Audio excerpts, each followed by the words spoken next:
আসসালামু আলাইকুম ফ্রেন্ডস, অ্যাডুজেট শিখে আপনাদেরকে স্বাগতম। আপনারা সবাই কেমন আছেন? আশা করি সবাই ভালো আছেন। বরাবরের মতো আপনাদের সাথে আছি আমি সাইফুল ইসলাম। চলে এসেছি নতুন একটি টিউটোরিয়াল নিয়ে। সো আজকের টিউটোরিয়ালটি কোন বিষয়ের উপর হতে চলেছে সেটা নিশ্চয়ই আপনারা টাইটেল এবং থাম্বনেল দেখে অলরেডি বুঝে গেছেন। তো আমি কথা বাড়াবো না, চলে যাব মেইন টিউটোরিয়ালে। আর মেইন টিউটোরিয়ালে যাওয়ার আগে একটা কথা বলে নিতে চাই, আপনি যদি আমার চ্যানেলে নতুন হয়ে থাকেন তাহলে অবশ্যই আমার চ্যানেলটি সাবস্ক্রাইব করে নোটিফিকেশন বেলটি অন করে দিবেন। আর যারা অলরেডি সাবস্ক্রাইব করে রেখেছেন তাদেরকে অনেক অনেক ধন্যবাদ। যারা আমার এই ভিডিওটি ফেসবুক থেকে দেখছেন তারা আমার পেজটি ফলো করে সাথেই থাকবেন। তো চলুন চলে যাই মেইন টিউটোরিয়ালে।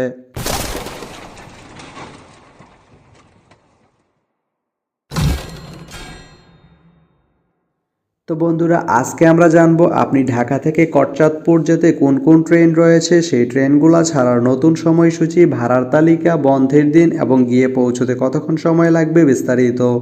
তো আমি যদি প্রথমে আপনাদেরকে ভাড়ার তালিকাটা দেখিয়ে দিই, আপনি ঢাকা থেকে কটচাঁদপুর যেতে এস চেয়ার বা শুভন চেয়ার যে সিট এর মূল্য পড়বে 515 টাকা, স্নিগ্ধা যে সিট এর মূল্য পড়বে 978 টাকা এবং এসি বগির যে চেয়ার সিট এর মূল্য পড়বে 1173 টাকা এবং এসি বগির যে কেবিন সিট এর মূল্য পড়বে 1840 টাকা।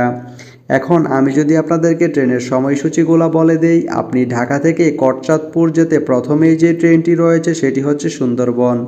সুন্দরবন ট্রেনটি ঢাকা থেকে ছাড়বে সকাল 8টা 15 মিনিটে এবং এটি কটচাঁদপুর গিয়ে পৌঁছবে দুপুর 1টা 48 মিনিটে। বুধবারের দিন এই ট্রেনটি বন্ধ থাকে। এরপরে রয়েছে নকশিকাথা। নকশিকাথা ট্রেনটি ঢাকা থেকে ছাড়বে সকাল 11টা 40 মিনিটে এবং এটি কটচাঁদপুর গিয়ে পৌঁছবে সন্ধ্যা 7টা 29 মিনিটে। এই ট্রেনটির কোনো অফ ডে নেই। এরপরে রয়েছে চিত্রা। চিত্রা ট্রেনটি ঢাকা থেকে ছাড়বে সন্ধ্যা 7টা 30 মিনিটে এবং এটি কটচাঁদপুর গিয়ে পৌঁছবে রাত 2টা 47 মিনিটে। রবিবারের দিন এই ট্রেনটি বন্ধ থাকে।